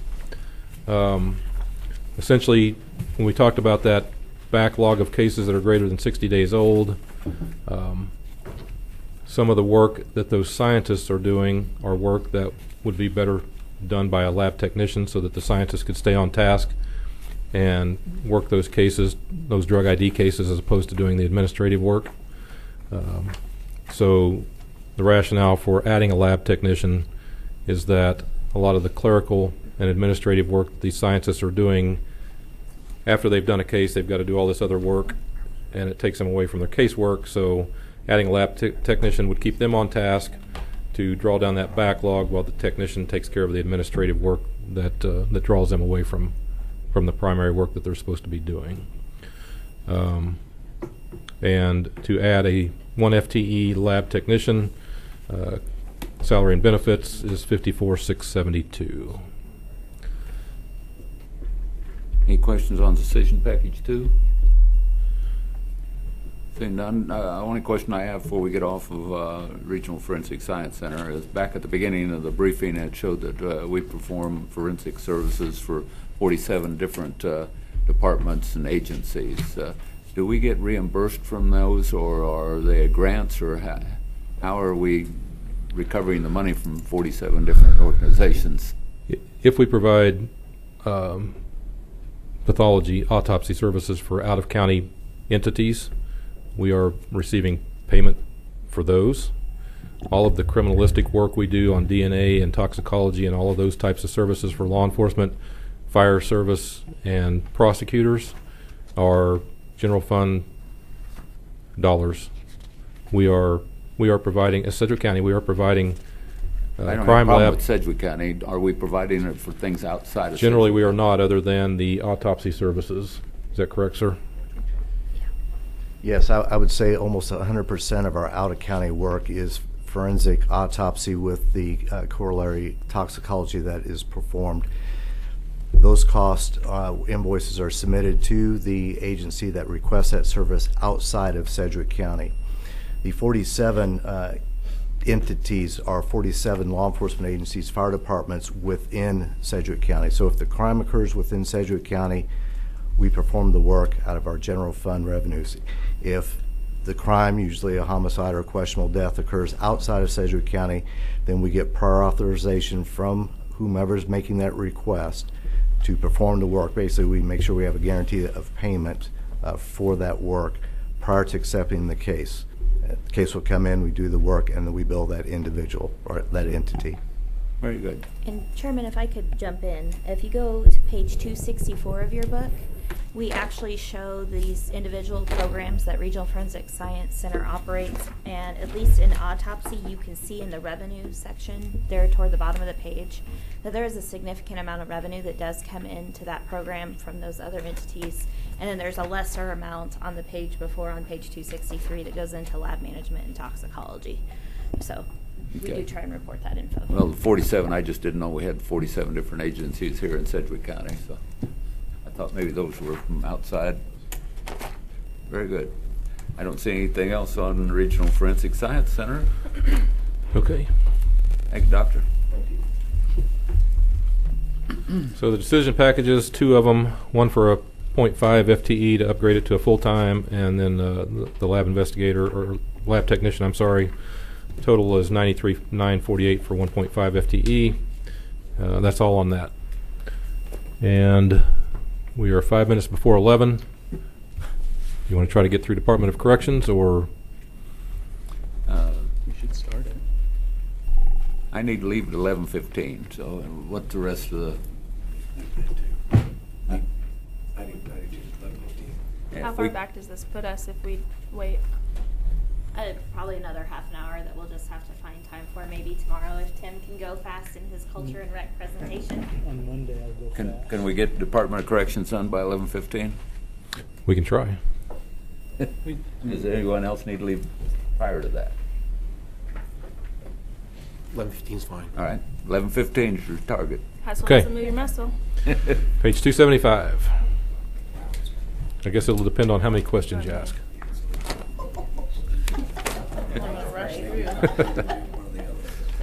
I can go fast. Do you wanna Okay. let me ask you a question. Do you want to do MABCD and bring corrections back? On May 28th, we're going to have a discussion about corrections budget in a BOC staff meeting, correct? Let's do that. Let's swap MABCD and let me think on corrections, because that I know we can get MABCD done in 15 minutes. I can't guarantee that on corrections. Yeah. Let's do that. Let's swap them, Thank and then Lori and I'll figure out what we want to do. All right, let's skip to MABCD.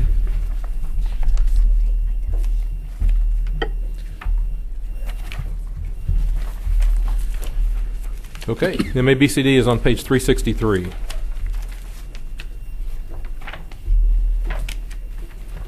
In your book.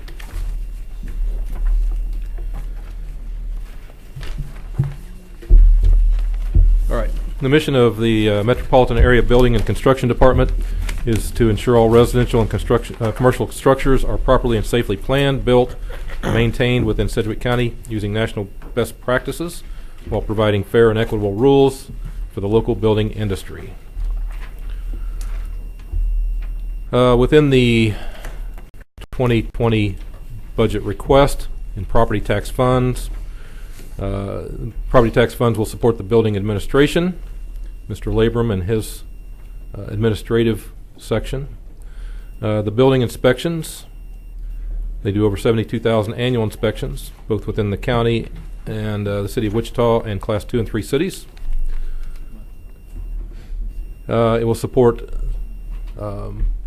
land use, enforce sanitary and water well codes, soil, groundwater, private wastewater disposal, site plan review, and FEMA floodplain management. MABCD City of Wichita reimbursement is covered in this fund. Since we transitioned to a joint, we reimburse the city salaries and fleet charges. They pay them up front. We reimburse them from the revenues. And then the reimbursement,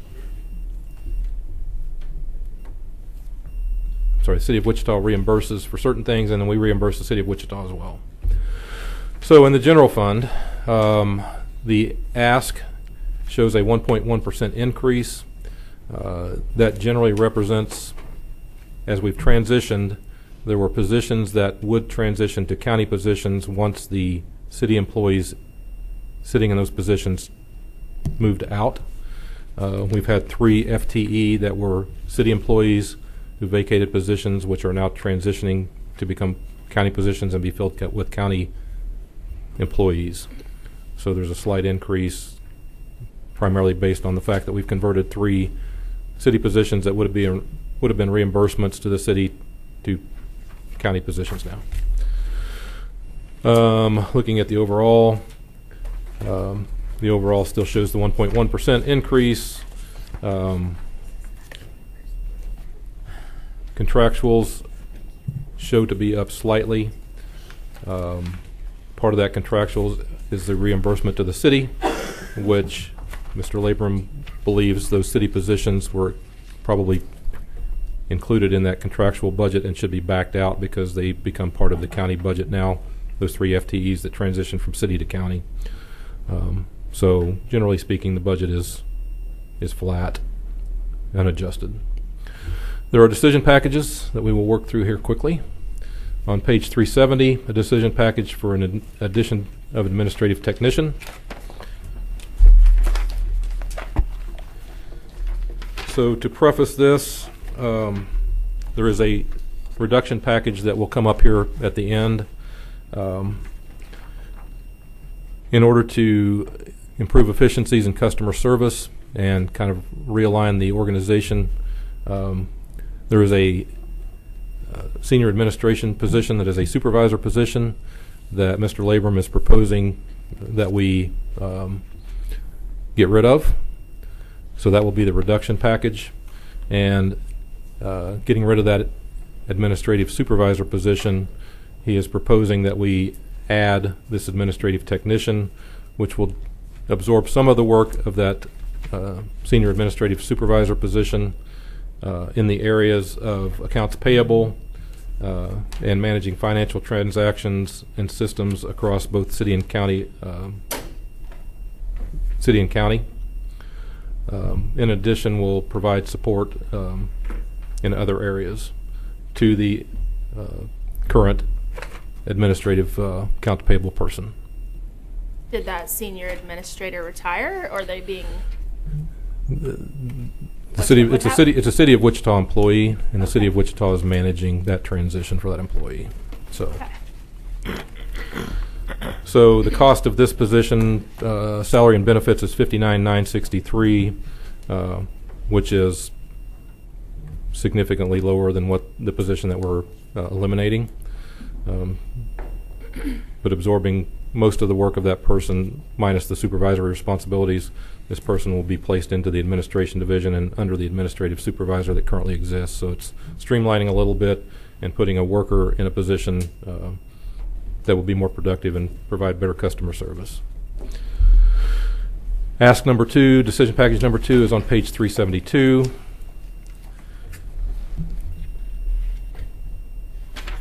This is the addition of a roofing specialist. MABCD manages 47 to 6,000 annual roofing permits, depending on what the weather does. The permit revenue is adequate to support an additional position. Current staffing results in policy that reduces. That doesn't make sense.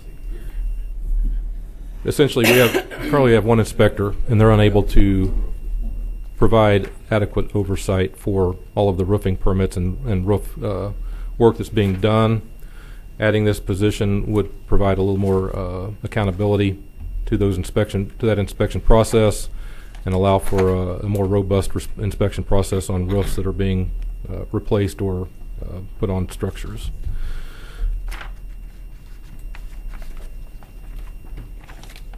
So the request to add 1 FTE as a roofing specialist, salary and benefits, and this number, this 94,483, includes salary, benefits, and a vehicle, because this person would need to be able to get out in the field to do these inspections.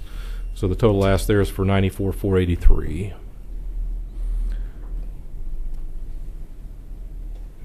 Questions on that? I guess I got kind of a general question. Yes. It's a joint organization between the city and the county. Yes. Does the city pay for half of this, or how do we pay for all of it? Isn't it fee funded? It's revenue funded.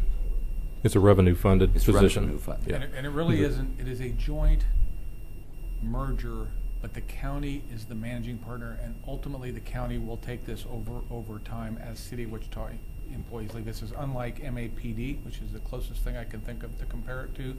But in this case, the merger was given over to the county. And as Rusty talked about, all of the funding coming into this department are from the builders and the users. There are no GF dollars propping this up. So the question is this something that the builders and the people that are utilizing it, I assume they want these positions filled? Yes. Mr. Labram has and we're going to have with the revenue coming in for these positions. Correct. So when I spoke earlier about the 3 FTEs that were city employees transitioning to county, to say that it transitions to the county's budget is true in the sense that we're the managing partners, but they're all revenue funded positions. Revenues coming in from builders and architects and people using the services pay for all of this. So when we go to add or modify positions, there's a conversation with the builders, with the building industry, to get input as to whether they agree that there's some customer service value in adding, is there some benefit to them that will make things better for them, or do they disagree with it and think that it's not a good spend of money? Now, ultimately, we have to make management decisions, but they should have input because it's their dollars that are supporting the operation to ensure that they have best customer service to get their projects moving and keep them moving. So it's 100% of MABCD revenue funding. None of it is GF. Correct. Not a cent. Well, Any time that the credit card fees weren't they? all of the revenue that comes in is considered general fund. You want to go ahead and talk about that a little bit? So if you recall yesterday when Rick was doing the CAFR presentation and we looked at kind of that restricted portion, all of that revenue that comes in is in the general fund because we don't have authority to move it elsewhere. But if you look on this page 364, we have made $2 million within the MABCD function, more than we have spent in the last couple of calendar years. And so we leave it in the general fund. So I get a little twitchy when we say we're not spending general fund dollars, because we technically are, but it is all self-supported, and we cannot spend it on anything else within the county general fund. Okay. And then to Commissioner O'Donnell's comments, since it's revenue funded, we need to make sure that the revenue that's coming in, the people that are providing that are okay with all of these decision packages. And WABA actually has a financial committee that Chris will meet with occasionally, run things by them. They are always kept aware of how we're spending money. Okay. And that's why we adjusted the fees last year, because Yes. we were bringing in too much money. Yes. And so then we'll adjust the fees again if our expenses are greater than our revenue. Right. Then they'll impose an increase. That's correct. If That they is- ever needed to. That is the agreement we have. I mean, that's what, right, and that's what I understood it to be. And I trust Lindsay will keep us abreast of all that. I'll sure try. And all of the fee fund revenue does come into our budget, and all of the expenditures come out of our budget. So we're capturing all of the money in and out of the department is captured in our budget, not Wichita's. Correct.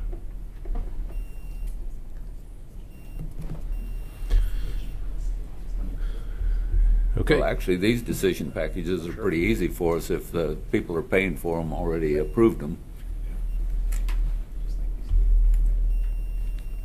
Yes. As long as you don't have any, as long as you don't have any heartburn over it. We're probably not going to say no to any of these then. Just a question then. So Wichita does have some employees in the MABCD department. How is their salary paid? I mean, is Wichita paying their salary? Wichita budgets and pays their salaries, and then they submit invoices to the county, and the county evaluates those invoices to make sure that they're within the contractual requirements. Okay. And then we reimburse them. So on a what I said was on a quarterly actually true, basis. but we're paying Wichita to pay the employees because it's okay. That's the city of Wichita. Okay, that makes sense. And here's a question with that parking agreement we have. Does that come out of our general fund money, or does that also come out of MABCD money? Okay, so that $48,000 or whatever it is a year that we pay to Wichita, the builder's really paying that. So it's And not. maybe more accurate, because I make her twitchy when I say it's not GF. Maybe more accurate, there's no tax funds going Right. into this operation. There's probably a more accurate way to say that. Right. It is user fees. Right. So that the parking agreement we have, that's just money that Wichita is getting from a fee-funded agency. Yeah. Okay, decision package number 3 is the addition of a customer service liaison position. Again, this will be partially funded by the reduction package, and then there will be some residual that will be funded, additional funding within their personnel allocation. This position has materialized out of the fact that moving to electronic plan review and moving toward online contractor licensing renewal, in other words, trying to automate and get away from paper so that a lot of this can be done electronically online, creates a different dynamic for customer service, both internal and external. You got your plan reviewers and your permit writers who are dealing with customers, and as they have difficulty or issues with the online platforms, what this position will do is be a single point of contact for builders and architects to call if they have problems with the online review platform, if they have online problems with the license renewal platform. This person will be a single point of contact to help them troubleshoot. If they need to be referred to the IT department to get it resolved, they can do that, or this person may be able to resolve it for them immediately, as opposed to multiple different employees taking those calls. This person will be the funnel for all those and ensure that best customer service is provided for those internal and external users as we continue to automate and become more tech oriented over there. So, questions on that one? I see no questions.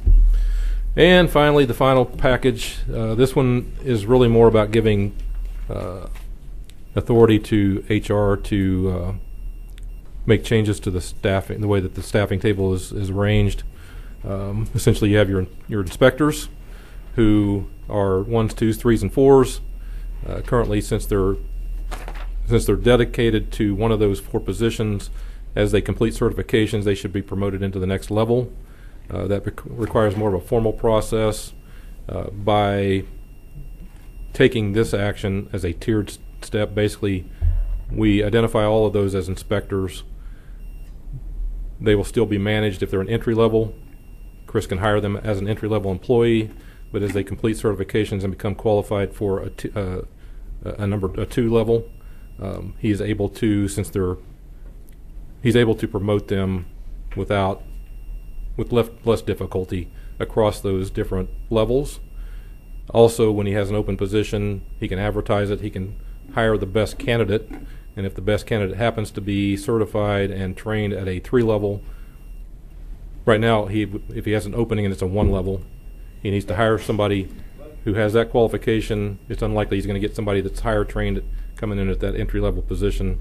This gives him the ability to hire people at different levels, regardless of what position's open. So, if that makes sense, that kind of was rambling, but it gives him more flexibility to manage his inspection staff and provides a better environment for them.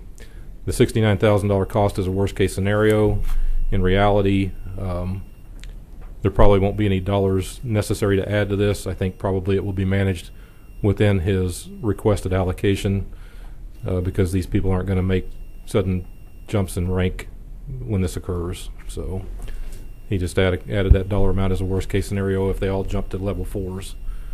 But I think when it comes back with the manager's recommended budget, that number may not be in there. So those are the 4 packages. The total tentatively is $285,898 with a request for 3 FTE.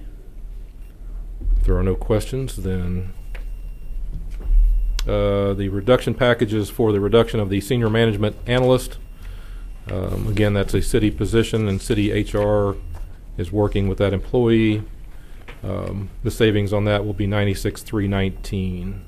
When that position is eliminated, it will be a reduction from our GF dollars that go to support MABCD, which are revenue dollars. So, and then the overall, which we did not do corrections, but the request for 2020 from public safety collectively is about $89.5 million. A minus 2.5 reduction, 2.85 reduction from last year, unadjusted. Any general questions before we break? I don't see any general questions. Thank you, Rusty. Glenda, I'm sorry we had to have you sit here all day and we didn't talk to you, but we will make it up to you next time. The room is, we can leave books here today because we'll be in here first thing in the morning, and I'm bringing Paneras in the morning. So Sweet. Very good. We'll adjourn. Thank y'all.